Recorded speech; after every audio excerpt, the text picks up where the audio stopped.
गैर ऑपोजिशन के इस कानून साजी की आपके ख्याल में क्या अहमियत है, और जो जुजियात इतनी बारीकियां नैयर साहब बयान कर रहे हैं, ये रातों रातों हुकूमत ने डिजाइन नहीं किया होगा, ये पहले से इस पर होमवर्क मौजूद होगा और लोहा गर्म देख के इस पर चोट कर ली गई। आप इत्तेफाक करेंगे इससे?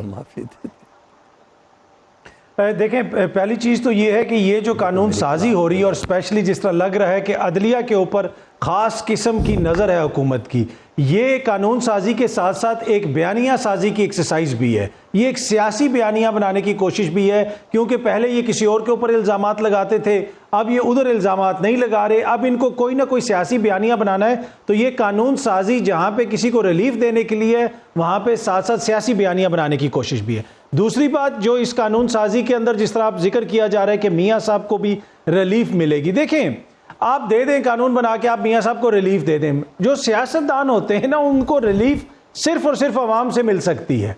क्या इस वक्त मियाँ साहब इस पोजीशन में हैं और वो कहते हैं कि अगर उनको रिलीफ मिल भी जाए तो वो आके इमरान खान के सामने इलेक्शन लड़ सकेंगे? यहाँ पे बहुत सारे लोग, देखें एक समझने की चीज़ है, यहाँ पे बहुत सारे लोग कहते हैं कि देखें जी इमरान खान की जमात ने बड़ा सरप्राइज़ कर दिया, इमरान खान के करीबी दोस्तों ने या उनके जो हलीफ हैं उन्होंने बड़ा सरप्राइज़ कर दिया, वो इमरान खान साहब के साथ खड़े रहे तमाम तर सख्तियों के बावजूद। लेकिन इंपॉर्टेंट ये चीज़ है कि जिस तरीके से इमरान खान खड़ा हुआ है, जिस तरीके से इमरान खान खड़ा हुआ है, क्या उसकी कोई नज़ीर मिलती है?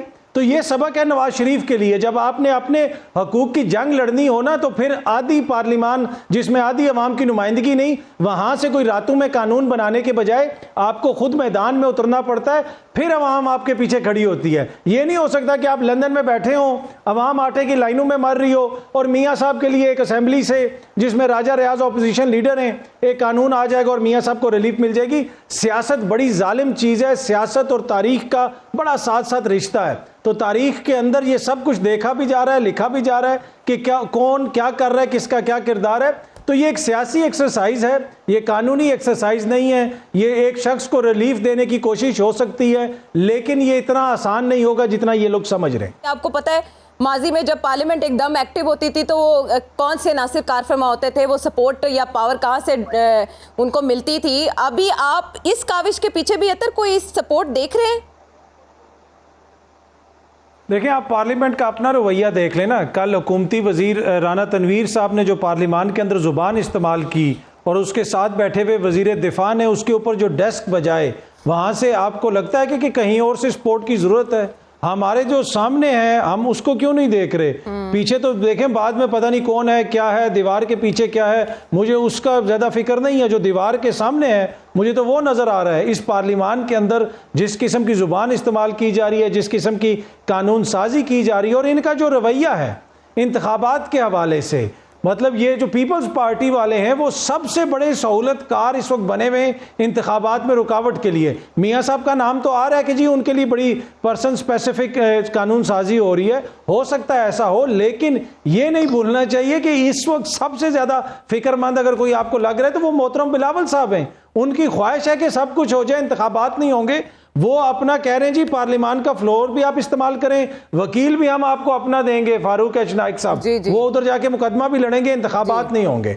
दूसरी बात यह है कि जो इलेक्शन कमीशन के वकील को मैं सुबह जो है बदकिस्मती से उनके वो पढ़ता रहा सारे रिमार्क्स और वो टिकर्स वगैरह, तो मैं तो आज इस्लामाबाद में घर से नहीं निकल रहा था। वो इतने मुझे लगा कि हम इतने किसी खतरनाक मुल्क में रहते हैं। फिर राणा साहब ने मुझे 2 दफा गारंटी दी। राणा साहब कहते हैं कोई ऐसा, मैंने कहा नहीं सर मैं नहीं आऊंगा। राणा साहब पार्ट टाइम बॉडीगार्ड भी हैं। खराब है आपने नहीं, राणा साहब फिर बाखबर है ना, तो मैंने इनसे पूछा, मैंने कहा तसल्ली दी इन्होंने कहा कि ऐसी बात नहीं है। और फिर इन्होंने मुझे लिख के दिया कि 3 दिन तुमने इलेक्शन कमिश्नर और उनके जो वकील हैं उनके बयानात नहीं पढ़ने, अदरवाइज तो तुम्हारे लिए कोई काम करना मुश्किल हो जाएगा। मसला ये है कि मजाक हो रहा है, चाहे किसी जगह पे भी आप चले जाएं, पूरी रियासत को इन्होंने मजाक बना के रख दिया सिर्फ और सिर्फ एक खौफ की वजह से।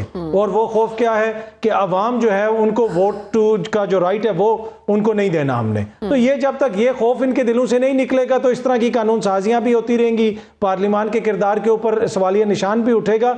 समझने की चीज़ है कि जमहूरियत अगर है, और जमहूरियत मैं इसमें ख़त्म करूँगा कि जमहूरियत के अंदर सब कुछ आयशा वाज़े है। अदलिया ने किस तरह चलना है, वज़रा ने किस तरह चलना है, हुकूमत ने किस तरह इख्तियारात इस्तेमाल करने हैं, प्रोटोकॉल किस तरह लेना है, बड़ी बड़ी गाड़ियां किस तरह लेनी है, ये सब कुछ वाजे है आइन में। लेकिन जो चीज़ वाजे नहीं है वो ये है कि जो अवाम का राइट टू वोट है वो इनकी नज़र में वाजे नहीं है, उसके ऊपर इनको क्लैरिटी नहीं है, बाकी सब चीज़ों पर ये क्लियर है। तो ये इशू है मेन।